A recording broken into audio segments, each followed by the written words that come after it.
इस गेट को रोशनाई गेट इसलिए कहा जाता है कि बागियों को फांसी भी दी जाती थी। दोस्तों ये आपने देखा, ये कितना अच्छा इसने मुझसे हाथ भी मिलाया है। ठीक हो। रात को रावी को उस पार पड़ाव करते थे और बादशाही मस्जिद एक इमिग्रेशन ऑफिस था, जिसको हम इमिग्रेशन ऑफिस इसलिए कह सकते हैं कि यहाँ से परवाने जारी होते थे। और फिर मैं आपको लेकर चलूँगा अकबर आज़म की सराह में, जो कि मौजूद है रावी के उस पार। अस्सलाम वालेकुम मेरे अजीज़ो कारी, मेरे अजीज़ो मैं फ़ारिफ़ी प्यारे पाकिस्तान के सिटी ऑफ लव लाहौर से। और मेरे पीछे आप देख रहे हैं रोशनाई गेट। जी हाँ, लाहौर के 12 दरवाज़ों में से सिर्फ एक ये दरवाज़ा बाकी है जो ज़रा बेहतर हालत में मौजूद है। आप देखें, ये इसके नक्शो निगार भी बाकियाँ हैं। करीब आते हैं, मैं आपको दिखाता हूँ। और ये रोशनाई गेट है और ये शाही किला है। वो दूर आप देख रहे हैं, वो शाही किले की दीवार है। ये शाही किले का हिस्सा नहीं था कभी भी, ये लाहौर शहर का हिस्सा था। लाहौर में दाखिले के जो 12 दरवाजे में थे उनमें से ये एक दरवाज़ा है रोशनाई गेट। और इसको रोशनाई गेट इसलिए कहा जाता है कि इससे आगे कुछ फासले पर, जहाँ कहा यह जाता है कि जहाँ आज मीनार पाकिस्तान है, यहाँ दरिया रावी बहा करता था। तो जो काफ़िले रात को आते थे, उनकी रहनुमाई के लिए इस गेट के ऊपर बहुत सारे रोशनी कर दी जाती थी, दिए जला दिए जाते थे, कंदीलें जला दी जाती थी और मशलें रोशन कर दी जाती थी, ताकि दूर से आने वाले काफ़िले जो अफ़गानिस्तान या कश्मीर या जहाँ से भी आते हैं या दूसरे मुल्कों से आते हैं, उनको रहनुमाई मिल सके। और ये लाहौर में दाखिले का एक रास्ता था। और होता यूँ था कि काफ़िले आते थे, दरिया रावी के उस पार जाकर ठहर जाया करते थे। और वहाँ पर एक अकबरी सराय है जिसमें इमिग्रेशन ऑफिस था। जी हाँ, आप शायद सुन के हैरान हो कि मुग़लों के दौर का इमिग्रेशन ऑफिस भी था। मेरे पीछे आप देख रहे हैं, ये जहांगीर के मकबरे का दाखिली दरवाज़ा है, सदर दरवाज़ा। लेकिन ये इसके अलावा भी और कुछ है। जहांगीर का मकबरा यहाँ बाद में बना था, उससे पहले ये थी अकबर आज़म के दौर की अकबरी सराय। ये वो दरवाज़ा है जहाँ से लाहौर में दाखिले से पहले रावी के इस पार काफ़िले आते थे, यहाँ रुकते थे। इस दरवाज़े से उमरा, नवाबीन, उस वक्त के जो सफ़ीर होते थे या एलची होते थे दूसरे मुल्कों के, वो दाखिल होते थे। और ये इमिग्रेशन ऑफिस था मुग़लों के दौर में। सदर दरवाज़े से, यानी इस दरवाज़े से जब दाखिल हों तो ये जो अहाता है, इसको अकबरी सराय कहते हैं।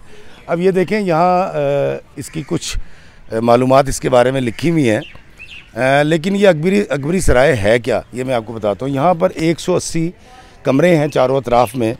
और होता यूँ था कि जो काफ़िले अफ़गानिस्तान और हिंदुस्तान के इस इलाक़ों से, जो शादरा के पार थे, वहाँ से आया करते थे, वो यहाँ अकबरी सराय में आकर क़याम किया करते थे। यहाँ से परवाने जारी होते थे सफ़ीरों को और एलची और जो कासिद आते थे दूसरे मुल्कों के, उनको। और यहाँ पर जो ताजिर आया करते थे, उन ताजिरों को यहाँ पर रात को स्टे किया जाता था, क्योंकि ये दरिया रावी के पार था। और यहाँ से बिल्कुल ऐन सामने अब तो घर बन चुके, रोशनाई गेट नज़र आता था, जहाँ पर रात को कंदीलें और रोशनियों से उसको मुनव्वर किया जाता था, ताकि दूर से आने वाले काफ़िलों को अंदाज़ा हो सके कि लाहौर शाही किला किस तरफ है। तो यहाँ पर वो ठहरते थे। और ये मेरे पीछे जो आप ये दरवाज़ा देख रहे हैं, इसके अंदर ही हरकारे बैठे होते थे सरकारी, जो मुख्तलिफ़ किस्म के परवाने जारी करते थे। और जो सफ़ीर होते थे उनके लिए यहाँ रिहाइशों का भी बंदोबस्त किया गया था। वो दरवाज़ा भी मैं आपको दिखाता हूँ। ये दाखिला था सफ़ीरों के रास्ते का। और जो दूसरा रास्ता है, एक गेट है यहाँ पर, जिसको मैं अभी आपको दिखाऊंगा, वहाँ से ताजिर और आम विज़िटर दाखिल हुआ करते थे। ये अकबरी सराय यानी जहांगीर के मकबरे के साथ ये जो दरवाज़ा है, ये अकबर आज़म के दौर में यहाँ से जो कारोबारी काफ़िले आते थे, सौदागर आते थे, वो इस दरवाज़े से दाखिल होते थे। एक ये दरवाज़ा था जो अभी बाकी है, लेकिन दरवाज़ा नया लगा दिया गया है।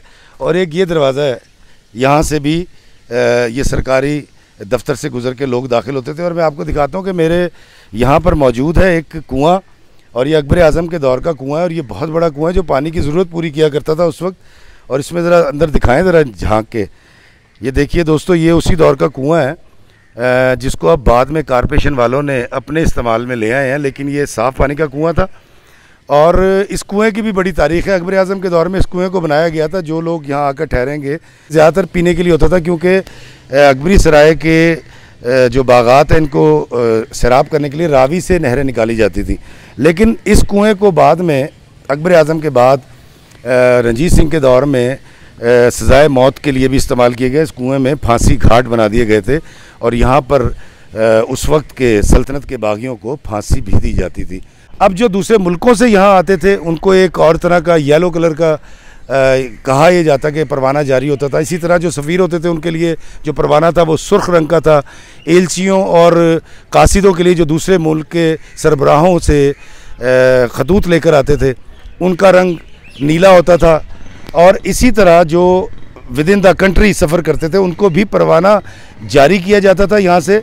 अकबर आज़म के दौर के बाद इस सराय को अस्करी हवाले से भी इस्तेमाल किया गया, बारक्स बना दी गई और रंजीत सिंह के दौर में यहाँ पर उसकी आर्मी ठहरती थी। ये मैं कमरा आपको दिखाता हूँ जो ये बनाए गए हैं। ये बड़ी चौड़ी दीवारें हैं और ये देखें, ये तकरीबन ये 1 गिट 2 गिट 3 गिट और ये 4 गिट, ये तकरीबन मेरे ख्याल 2.5 से 3 फुट चौड़ी ये दीवार है। और आप देखें अंदर से ये कमरा कैसा लगता है। इसके बीच में ये 2 कमरों को मिलाकर बनाया गया है। बहुत चौड़ी दीवारें हैं और इसका मकसद सिर्फ ये था ताकि, क्योंकि ये गर्म मरतूब इलाका है, सर्दियों में लाहौर में बहुत सर्दी होती है, गर्मी में बहुत गर्मी होती है, तो यहाँ पर जो लोग ठहरेंगे आके उनको कोई तकलीफ़ ना हो। तो ये बड़े, यहाँ आकर अभी भी मुझे सर्दी नहीं लग रही, गर्मी नहीं लग रही। अब जब इस दरवाजे से हम बाहर निकलते हैं तो इस तरफ अगर हम देखें, ये मेरे पीछे जो ऊंची सी बुर्जियाँ भी नज़र आ रही हैं। जब जहांगीर का यहाँ मकबरा बना तो फिर ये वाला दरवाज़ा यहाँ पर तामीर किया गया जहांगीर के मकबरे के लिए। ये प्रीमिसेस जहांगीर के मकबरे का ही है, लेकिन जब आप जहांगीर के मकबरे में दाखिल होते हैं तो जो पहला ये वाला लॉन आता है ये अकबरी सराय है, जिसके बारे में आपको मैंने बताया। और आए मैं आपको दिखाता हूँ, यहाँ पर जहांगीर का मकबरा भी है। मेरे पीछे आप देख रहे हैं कतार दर कतार 180 कमरे इस सराय के। और ये देखिए कितनी चौड़ी दीवारें हैं और इसको गर्मी से बचने के लिए इतनी चौड़ी दीवारें बनाई गई थी। और ये मिट्टी और चूना जो है वो नज़र आ रहा है और दाल, माश की दाल इसमें इस्तेमाल होती थी। आप इस तरफ देखें, ये जो मैं अब आपको दिखाता हूँ कि ये यहाँ पर अगर आप आएंगे तो ये वाला दरवाज़ा बाद में तामीर करवाया गया और वो दूर जो नज़र आ रहा है, अगर हम क्लोज़ करके इसको यहाँ से दिखा सके तो मेरे पीछे दूर शहनशाह जहांगीर का मकबरा है जो कि बाद में तामीर किया गया जहांगीर की डेथ के बाद। लेकिन उससे पहले ये वाला पोर्शन था, सिर्फ इतना था। और यहाँ पर रिहाइशें थी जिस तरह मैंने आपको बताया।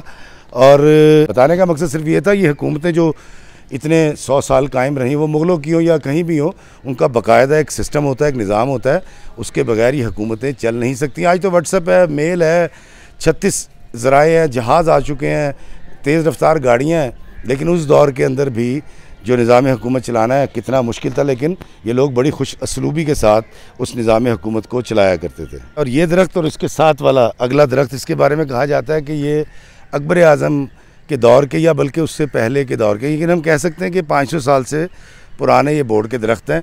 और मैं आपको बताता हूँ, ये गवाह हैं उस तारीख़ के जो मैं बयान कर रहा हूँ, टूटी फूटी अपने इल्म की रोशनी में, या जो मैं जान सका, या तारीख़ की किताबों ने जो मुझे बताया। तो इन दरख्तों का एक इस्तेमाल ये भी हुआ करता था कि जब कुछ लोग जो किसी दूसरे मुल्क से क्राइम करके आते थे, या वो उस वक्त के डकैत होते थे, या वो लोग जो बागी होते थे, जब वो इस इमिग्रेशन ऑफिस में लाहौर में दाखिले से पहले अगर पकड़े जाते थे तो फिर उनको इस बोर्ड के दरख्त के साथ टांग कर सज़ा दी जाती थी, मारा पीटा जाता था और यहाँ पर लटका दिया जाता था इस दरख्त के साथ।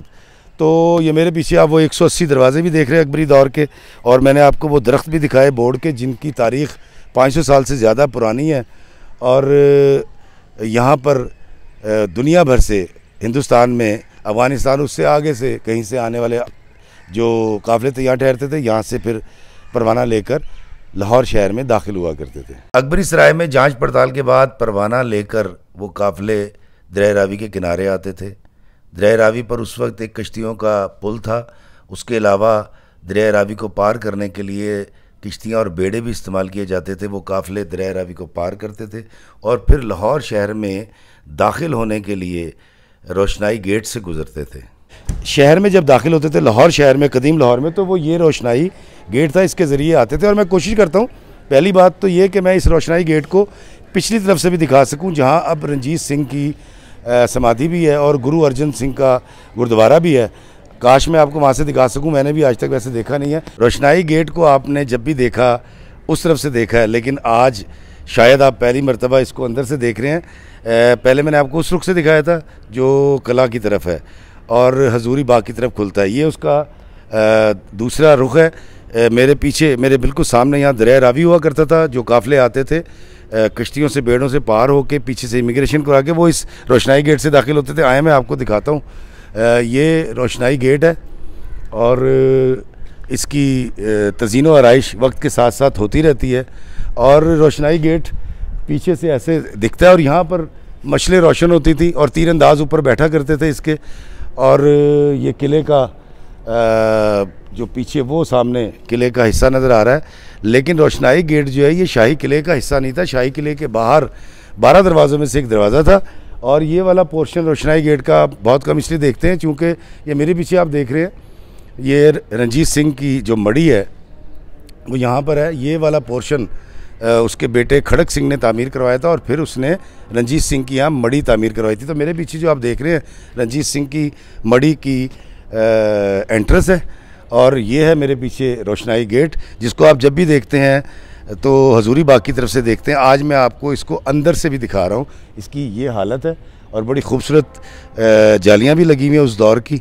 और ये मेरे पीछे है रोशनाई गेट का अंदरूनी हिस्सा।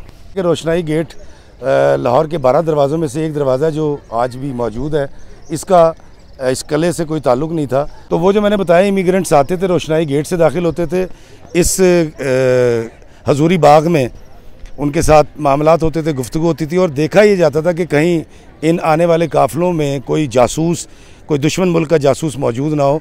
तो ये किले की दीवार अलग थी लेकिन शहर में दाखिल होने का दरवाज़ा अलग था। और जहाँ आज मेरे पीछे आप देखें, मैं आपको दिखाता हूँ, ये मेरे पीछे है ये जो 12 दरी सी बनी हुई है, हजूरी बाग इसको कहते हैं। ये रंजीत सिंह ने तामीर करवाया था, लेकिन इससे पहले भी यहाँ पर एक इमारत मौजूद थी जिसमें अकबर आज़म बैठा करता था और जो इमिग्रेंट्स आते थे या जो इस शहर में एलची आते थे, सफ़ीर आते थे, उनसे मुलाकात की जाती थी और उस रोशनाई गेट से वो दूसरे रोशनाई गेट से दाखिल होकर लाहौर शहर में जाते थे। और मेरे पीछे आप जो मस्जिद देख रहे हैं ये भी उस दौर में नहीं थी जिस दौर में ये रोशनाई गेट तामीर किया गया था। तो यहाँ पर उनके स्टे का या उनका माल रखने की जगह होती थी। रोशनाई गेट ज़रा क्लोज करके दिखाइए। रोशनाई गेट मेरे पीछे नज़र आ रहा है आपको और रोशनाई गेट के साथ ये इस तरफ अगर देखें तो ये हजूरी बाग के अंदर जो 12 दरी है, आइए इसको मैं आपको दिखाता हूँ करीब से। और ये देखें, ये है हजूरी बाग और इसके ऑपोजिट बिल्कुल आपको मैं दिखाता हूँ इस तरफ। ये देखिए वो पीछे जो दरवाज़ा नज़र आ रहा है सामने, ये पीछे जो दरवाज़ा नज़र आ रहा है आप देख सकें तो ये है दूसरा रोशनाई गेट जहाँ से शहर में दाखिल होते थे। और ये अल्लामा इकबाल का मज़ार, पीछे ये बादशाही मस्जिद जो कि बाद में तामीर हुई है और ये वाला जो दरवाज़ा है औरंगज़ेब आलमगीर के दौर में तामीर हुआ। तो अब मैं आपको लेके चलता हूँ रोशनाई गेट 2 नंबर के पास और वहाँ मैं आपको दिखाऊंगा फूड स्ट्रीट। वो सामने जो 2 आर्चीज़ नज़र आ रही हैं वो रोशनाई गेट की हैं। रोशनाई गेट के ऊपर रंजीत सिंह की मड़ी का मीनार नज़र आ रहा है, गुंबद नज़र आ रहा है। ये वो हजूरी बाग जहाँ अकबर आज़म भी बैठा करते थे और यहाँ अदालत लगती थी। और उसके बाद वो रोशनाई गेट से दाखिल होने वाले जो इमिग्रेंट्स थे या लाहौर में आने वाले काफ़िले थे वो फिर इस दरवाज़े से लाहौर शहर में दाखिल हो जाते थे।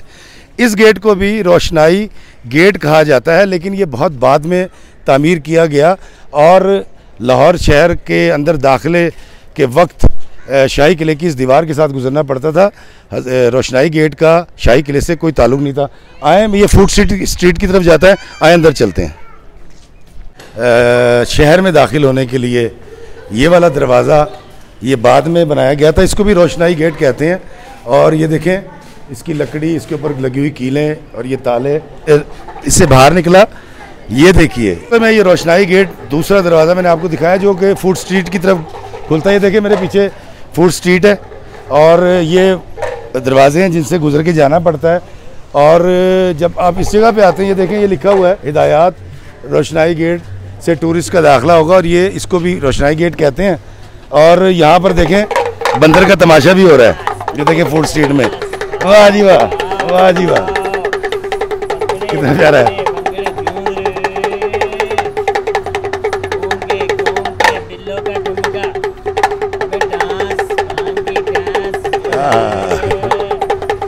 तस्वीर बनाई, ऐसी तस्वीर बना। दोस्तों ये आपने देखा ये कितना अच्छे से मुझसे हाथ भी मिलाया। ठीक हो, खैरियत से हो, थैंक यू। और ये देखें पीछे फूड स्ट्रीट है और यहाँ पर लोग आते हैं, यहाँ पर घोड़सवारी भी करते हैं। ये देखिए ये रोशनाई गेट के बाहर फूड स्ट्रीट में ये घोड़सवारी, और यहाँ पर टूरिस्ट बहुत ज़्यादा आते हैं। और पाकिस्तान के टूरिज़्म के लिए मैं जिस तरह से काम कर रहा हूँ मैं इसी तरह काम करता रहूँगा। और अगर आपको मेरी वीडियो पसंद आए और आपको लगे कि इसको शेयर करना है तो अपने कमेंट्स भी मुझे ज़रूर दीजिएगा और मेरी वीडियोस को देखिएगा। ये एक बड़ा यूनिक सा वीडियो था जो मैंने आपके लिए पेश किया। मुझे फूड स्ट्रीट से, रोशनाई गेट से, लाहौर से इजाज़त दीजिए, इस दुआ के साथ कि अल्लाह ताला हमें आसानियाँ अता फरमाए और आसानियाँ तकसीम करने का शर्फ अता फरमाए। आमीन। अस्सलामु अलैकुम व रहमतुल्लाहि व बरकातुहू।